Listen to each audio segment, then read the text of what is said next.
पारुल अक्सर अपने बेटे अंशुल से कहती थी, बेटा माँ का कर्ज कभी नहीं उतर सकता।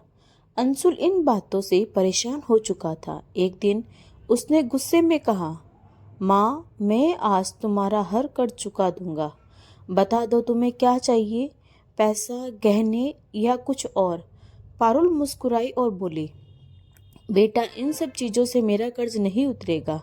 अगर तू वाकई मेरा कर्ज चुकाना चाहता है तो बस आज रात मेरे पास मेरे कमरे में सो जा। अंशुल को लगा कि यह तो बहुत आसान काम है। उसने तुरंत हामी भर दी। उस रात अंशुल अपनी माँ के कमरे में सोने चला गया। जैसे ही उसे नींद आने लगी, पारुल ने उसे जगा दिया और कहा, बेटा मुझे पानी पिला दे। अंशुल ने पानी लाकर दिया। माँ ने थोड़ा पानी पिया और बाकी अंशुल के बिस्तर पर गिरा दिया। अंशुल हैरान होकर बोला, माँ ये क्या किया आपने? अब मेरा बिस्तर गीला हो गया है। पारुल ने माफ़ी मांगते हुए कहा, गलती हो गई बेटा, कोई बात नहीं, बस एक रात की ही तो बात है, थोड़ी देर में सूख जाएगा। अंशुल जैसे तैसे गीले बिस्तर पर सो गया। थोड़ी देर बाद पारुल ने फिर उसे जगा दिया। बेटा फिर से प्यास लग रही है, एक गिलास पानी ला दे। अंशुल चिल्लाते हुए बोला, माँ अभी तो पानी पिलाया था, इतनी जल्दी फिर से क्यों? पारुल ने कहा, गर्मी ज़्यादा है बेटा। अंशुल ने पानी लाकर दिया। पारुल ने फिर थोड़ा पानी पिया और बाकी पानी अंशुल के बिस्तर पर गिरा दिया। अब अंशुल का गुस्सा सातवें आसमान पर पहुंच गया। उसने गुस्से में कहा, माँ आप पागल हो गई है क्या? बार बार मेरा बिस्तर क्यों गीला कर रही हैं? पारुल ने शांत स्वर में कहा, बूढ़ी हो गई हूँ बेटा, गलती से गिर गया, कोई बात नहीं, एक रात की ही तो बात है। अंशुल ने गीले बिस्तर पर फिर से सोने की कोशिश की। जैसे ही वह सोने लगा, पारुल ने फिर उसे जगा दिया।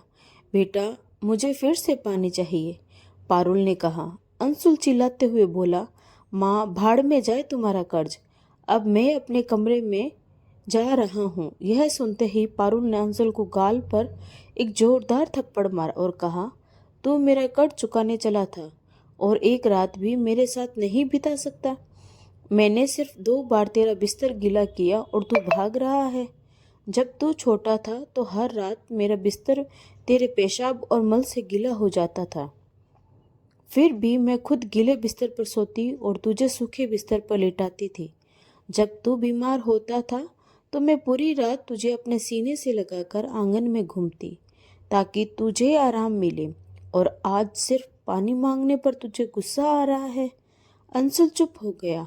उसे अपनी गलती का एहसास हुआ। उसने माँ के पैर पकड़कर माफ़ी मांगी।